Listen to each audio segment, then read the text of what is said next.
महाराज आणि ज्यांनी वयाच्या 32व्या वर्षी मृत्यूला झुंज दिली आणि मृत्यूवरती विजय प्राप्त केला असे धर्मरक्षक स्वराज्य रक्षक संभाजी महाराज, ज्यांनी शिवरायांना घडवले, वाढवले, रंजल्या गंजल्यापासून स्वराज्य निर्माण करण्याची कल्पना दिली अशा राजमाता राष्ट्रमाता माँसाहेब जिजाऊ आणि ज्यांनी स्त्री शिक्षणासाठी शिक्षणाचे दरवाजे खुले केले असे महात्मा फुले आणि सावित्रीबाई फुले, ज्यांनी आपल्या देशाचं संविधान लिहिलं, ज्यांच्या संविधानावर आज आपला पूर्ण भारत देश चालतो असे महामानव डॉक्टर बाबासाहेब आंबेडकर, या सर्व महामानवांना मी वंदन करून माझ्या भाषणात सुरुवात करते। मी प्राप्ती लटपटे आपल्या समोर विषय मांडते। सावित्री ज्योतिबा शिक्षणाचे जनक आणि संघर्षाचे प्रतीक। आडनावाने जे मूळचे गोरे होते, पेशव्यांच्या दरबारात फुले द्यायचे काम करायचे। गोरे आले म्हणता म्हणता पेशवे फुले आले असं म्हणायला लागले आणि गोरेंचे गोविंदराव फुले झाले। त्यांच्या पोटी महात्मा ज्योतिबा फुले जन्माला आले।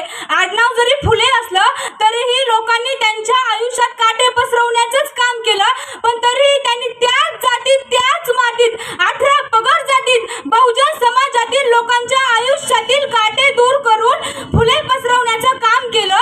पुण्याच्या येरवड्यात महात्मा गांधीजी उपोषणाला बसल्यानंतर त्या कर्तृत्ववान माणसाचा अभ्यास केला। अभ्यासांती ते असं म्हणाले, ह्या भारतातील लोक मला जरी महात्मा म्हणत असतील तरी कर्तृत्वाने खरे महात्मा ठरतात ते हे महात्मा ज्योतिबा फुले।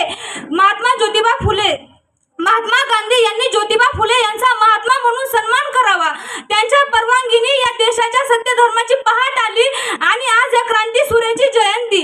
जर पेशवाईंच्या काळात ज्योतिबा फुले यांनी स्त्री शिक्षणाचा विचार केला नसता तर आज खरंच मुलगी शिकली असती का हो? एवढ्या भर चौकात उभा राहून आपले विचार मांडू शकली असती का हो? हे शक्य नव्हतं। सावित्रीबाई आणि ज्योतिबा फुले यांनी असे विविध प्रश्न सोडवण्याचं काम केलं।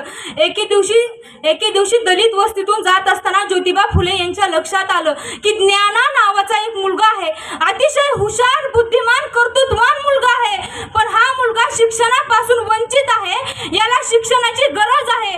त्या टायमाला ज्योतिबा फुले यांनी आपले जवळचे स्नेही मचेल साहेब यांना पत्र लिहिलं। पत्रातून असं लिहिलं की ज्ञाना नावाचा एक मुलगा आहे, अतिशय हुशार, बुद्धिमान, हेतकरू मुलगा आहे, पण हा शिक्षणापासून वंचित आहे। आपल्याकडे जर काही बाकडे शिल्लक असतील तर आपण याला उपलब्ध करून बसू देऊ शकतात का? दुसऱ्या क्षणाला साहेब यांचा आला आणि ज्ञाना नावाचा मुलगा ज्ञानाच्या शाळेत जाऊ लागला। पण ज्या दिवशी ज्ञाना नावाचा मुलगा ज्ञानाच्या शाळेत गेला त्या दिवशी वर्गातील सर्व मुले बाहेर येऊन उभा राहिले। मजेल साहेबाला समजण्यास काय हा प्रकार, हे मुलं का बाहेर आले त्यांना काही समजेना। तर त्यातला एक मुलगा म्हणतो कसा की सर, हा तर बहुजन समाजातील मुलगा आहे, याच्यामुळे आम्हाला विटाळ होईल। मजेल साहेब म्हणाले, अरे बाबा नो, तो तर चटईवर बसणार आहे ना, मग त्याचा विटाळ तुम्हाला कसा होईल? तरी पण त्यातला एक मुलगा म्हणतो कसा की सर, हा मुलगा चटईवर बसणार, चटईचा विटाळ होणार, जमिनीचा विटाळ आम्हाला होणार आणि आम्हाला घरी जाऊन आंघोळ करावी लागणार। हा सर्व प्रसंग ज्ञाना नावाच्या मुलाने उघड्या डोळ्याने पाहिला आणि त्याचा शिक्षणापासून विश्वासच उडाला। दुसऱ्या दिवसापासून ज्ञाना नावाच्या मुलाने ज्ञानाची शाळा सोडली आणि हा घडलेला प्रसंग जेव्हा महात्मा फुले यांना समजला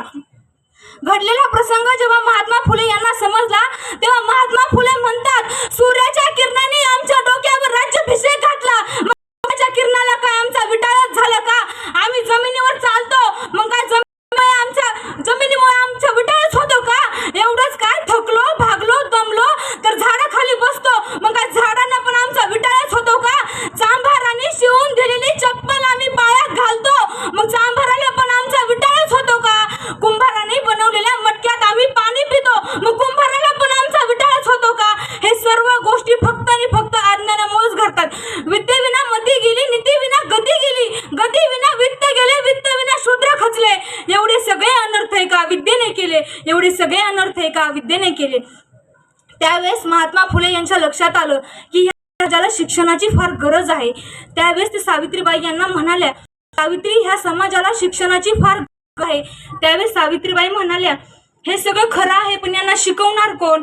त्यावेळेस महात्मा फुले गालातली गालात हसले आणि म्हणाले, मी शिकवेल ना तुला सावित्री, मग तू यांना शिकव।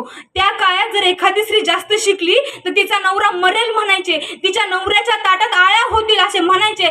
अशा रूढी परंपरेला सावित्रीबाई फार भ्यायच्या आणि ज्योतिबा फुले यांना पाठिंबा करायच्या। पण त्यावेळेस ज्योतिबा फुले यांनी सावित्रीबाई फुले खूप छान असं उत्तर सावित्री एक खरी जर जास्त शिकली तर तिचा नवरा मरतो म्हणतात ना, हे तुला कसं कळेल? यासाठी तुला आधी शिकायला पाहिजे, तू अक्षर वाचलं पाहिजेस, तू अक्षर गिरवलं पाहिजे, मग तुला समजेल ना.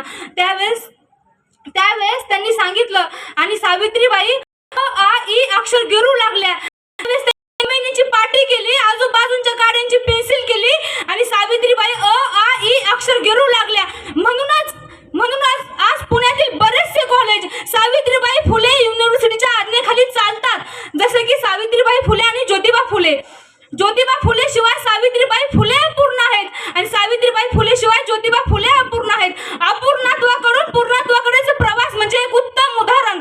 जगाच्या पाठीवरती आदर्श घेण्यासारखं हे जोडपं, एकमेकांच्या पाठीशी खंबीरपणे उभा राहणारं हे जोडपं. ज्योतिबा फुले म्हणतात सावित्रीबाई फुले माझ्या नेत्या आहेत. सावित्रीबाई फुले माझ्या नेत्या आहेत. सिंहाच्या त्या तर नेत्या आहेतच, कारण त्या माझ्या सुद्धा नेत्या आहेत. कारण ह्या समाजात जितक्या चळवळी झाल्या तितक्या चळवळीत सावित्रीबाई फुले माझ्यापेक्षा 2 पावले उभे होत्या असं ज्योतिबा फुले आपल्याला दिसतं. आज जर ज्योतिबा फुले सावित्रीबाई फुले नसत्या तर खरं का आपले विचार मांडले असते का? हे फक्त सावित्रीबाई फुले आणि ज्योतिबा फुले यांच्यामुळे शक्य झाले आहे. पुण्याच्या भिडेवाड्यात सावित्रीबाई फुले शिक्षण द्यायला होते तेव्हा पेशवाईंच्या लोकांनी काही त्यांच्यावर कमी अत्याचार नाही केला. त्यांच्या अंगावर शेण फेकलं, दगड फेकले, माती फेकली, शिव्या गाळ केल्या, तरीही त्यांनी न डगमगता स्त्रियांना शिक्षण देण्याचं काम चालू ठेवलं. आज त्यांच्यामुळे छोट्या पदापासून ते IAS पदापर्यंत महिला काम करताना दिसून येतं. सरपंच पदापासून ते राष्ट्रपती पदापर्यंत महिला करून दिसून येतं. हे फक्त आणि फक्त सावित्रीबाई आणि ज्योतिबा फुले यांच्यामुळे शक्य झाले आहे. मित्रमैत्रिणींनो, आपला जन्म या समाजात गैर लोकांसाठी झालेला नाही.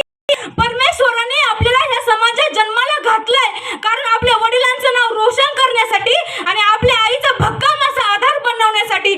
आपण या छत्रपती शाहू फुले आंबेडकरच्या महाराष्ट्रात जन्माला आलो म्हणजे या समाजावर काहीतरी ऋण आहे. या समाजाला आपल्याला काहीतरी देणं आहे. आपल्याला जर खरंच काही करायचं असेल तर ज्योतिबा फुले यांचे विचार मनामध्ये रुजवावे लागतील आणि क्रांतीज्योती सावित्रीबाई फुले यांची लेखणी हातात उतरावी लागेल. तेव्हा कुठे आपल्याला प्रशासनात अधिकारी होऊन त्यांचे विचार मांडता येतील. ते संयोजक, आयोजक, नियोजक यांनी मला 2 शब्द बोलण्याची संधी दिली, म्हणून मी त्यांचे आभार व्यक्त करते. जय हिंद, जय महाराष्ट्र. खूपच छान.